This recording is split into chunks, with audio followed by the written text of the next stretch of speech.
Hello and welcome back to the channel.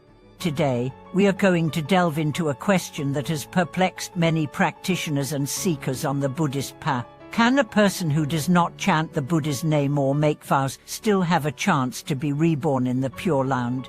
This question touches on one of the most fundamental aspects of Pure Land Buddhism and has been a source of contemplation for many people seeking to understand the nature of salvation and rebirth.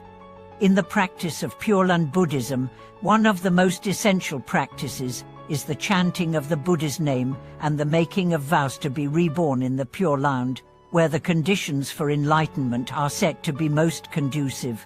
However, what happens if someone does not have the ability or the practice to chant the Buddha's name, or if they have not made vows with sincere intentions? Does this mean they are excluded from the possibility of rebirth in the Pure Land, or is there another way to attain it?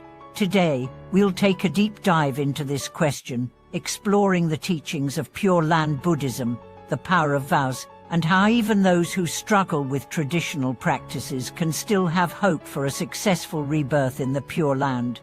To begin with, we need to understand the fundamental principles of Pure Land Buddhism. Central to this practice is the belief in Amitabha Buddha, who vowed to help all sentient beings be reborn in his Pure Land if they sincerely call upon his name and develop a strong wish to be reborn there. This is based on the teachings found in sutras such as the Amitabha Sutra and the Infinite Life Sutra, which outline the path to attaining rebirth in the Pure Land.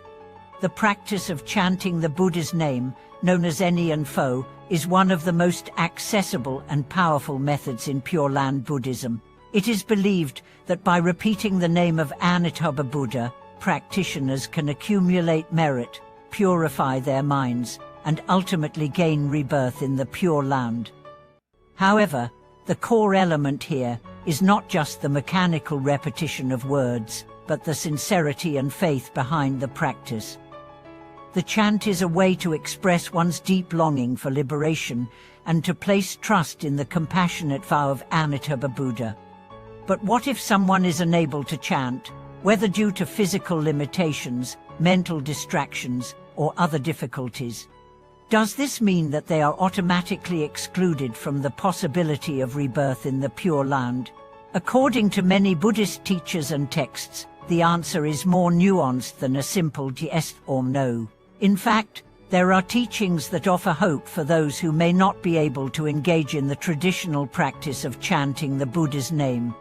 One of the key teachings in Pure Land Buddhism is the idea of Amitabha vow. Amitabha Buddha made a vow to save all beings, regardless of their abilities or past actions. The vow states that anyone who sincerely wishes to be reborn in the Pure Land, even if they cannot chant the Buddha's name properly, will still be accepted into the Pure Land.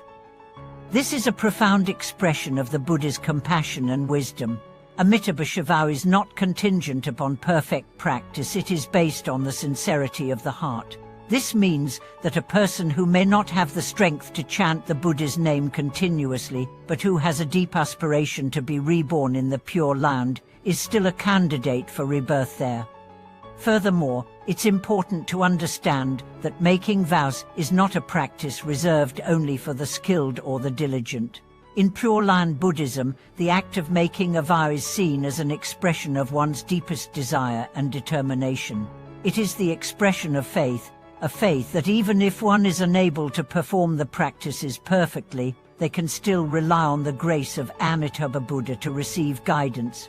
This concept is beautifully illustrated in the Contemplation Sutra, where the Buddha explains that even those who are troubled by distractions, doubts, or lack of physical ability can still have faith in the power of Amitabha vow and be reborn in his Pure Land. Additionally, we must remember that the essence of Pure Land practice is sincerity and reliance on Amitabha vow. The Buddha's vow is rooted in compassion, and it is available to anyone who seeks it with a genuine heart. For those who may feel they are incapable of chanting or making formal vows, the Buddha's compassion transcends those limitations. Whether a person chants a few times or has never been able to utter the Buddha's name, if they truly wish to be reborn in the Pure Land and have faith in Amitabha vow, they are not excluded from the chance of rebirth. In fact, there are many instances where individuals who did not chant the Buddha's name in the traditional sense still gained rebirth in the Pure Land. Stories from Buddhist texts and teachings often recount the experiences of people who were weak or suffering but had a sincere longing to be liberated from samsara. In these cases, Amitabha vow is portrayed as a boundless source of grace, ensuring that even those who are unable to engage in traditional practice can still find their way to the Pure Land. And now, let's consider the practical implications of this teaching. What does this mean for us in our day-to-day lives? First, it reminds us of the importance of sincerity in our spiritual practice. While chanting the Buddha's name and making vows are powerful practices, the most crucial element is the intention behind them. The Pure Land path does not require perfection or advanced abilities. It requires a deep and sincere wish to be free from suffering. Whether through chanting, reciting prayers, or silently contemplating Amitabha name, what matters most is the depth of our faith and aspiration. This also means that we should not despair if we feel we are unable to perform the practices in the traditional way. For those struggling with concentration or physical difficulties, the practice of taking refuge in Amitabha vow is still open. By sincerely aspiring to be reborn in the Pure Land, we align ourselves with the boundless compassion of Amitabha Buddha. Faith and sincerity in our desire to be reborn there are the keys to accessing this grace. In addition, the power of vows is another essential aspect to consider.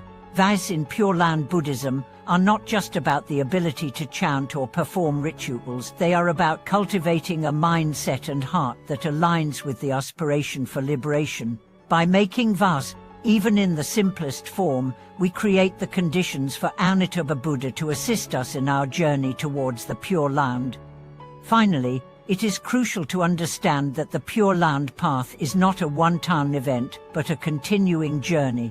By making a vow, whether in formal practice or in our hearts, we are embarking on a path that requires dedication, faith, and an openness to Amitabha compassionate vow. Our rebirth in the Pure Land is not based on our individual efforts alone, but on the power of Amitabha Buddha's vow to help all beings attain liberation. In conclusion, even for those who do not chant the Buddha's name or make formal vows, the chance to be reborn in the Pure Land is still very much possible. Sincerity, faith, and the deep desire to seek liberation are the guiding principles here. We can trust in the compassionate vows of Amitabha Buddha, who has promised to accept all beings with a sincere heart, regardless of their ability to perform traditional practices. Thank you so much for watching this video. I hope this discussion on the Pure Land path and the power of vows has offered you clarity and encouragement. Please share your thoughts or questions in the comments below, and remember to subscribe to the channel for more insightful content. Take care, and I look forward to seeing you in the next video.